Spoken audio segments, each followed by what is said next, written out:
I think they're just trying to forestall or prevent military action from the U.S. This administration heretofore has shown it doesn't really want to get into negotiating detailed text, paragraph by paragraph, sentence by sentence, word by word.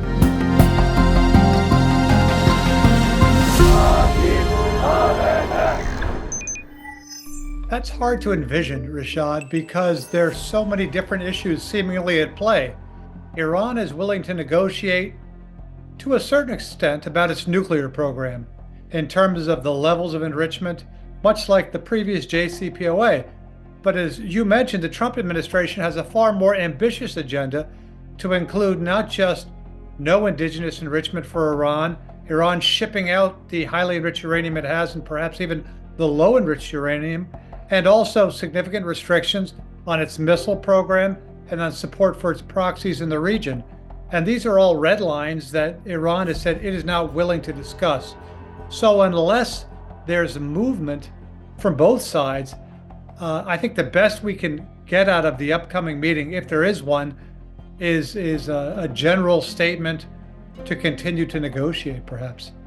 No, I don't, because this administration heretofore has shown it doesn't really want to get into negotiating detailed text, paragraph by paragraph, sentence by sentence, word by word, which we did in the JCPOA, and it took years.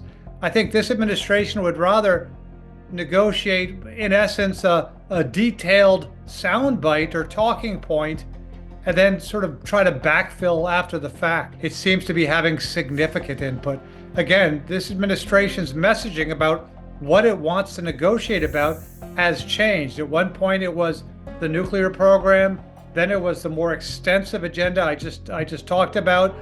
Then it leaked that it wanted to, in fact, try to jumpstart perhaps the protests in Iran again by military strikes. So it's really unclear what this administration is willing to settle for, or what the Iranians are willing to give up. Oh, you're quite right. I mean, Iran's position has been drastically weakened. I mean, if they were to negotiate about enrichment, they can't enrich right now.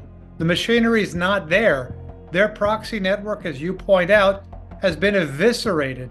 So a lot of this is talk over general principles, whereas the reality is, as you mentioned, Iran is in a much weaker position than it was a year ago.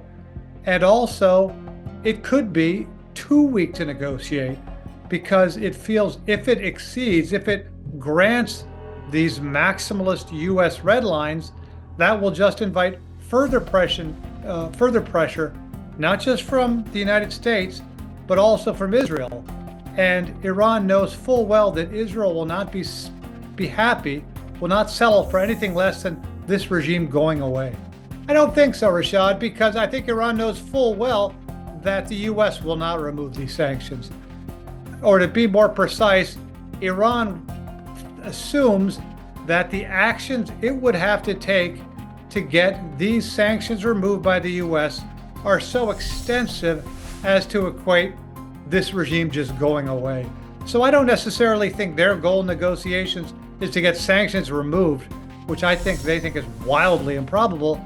I think they're just trying to forestall or prevent military action from the U.S.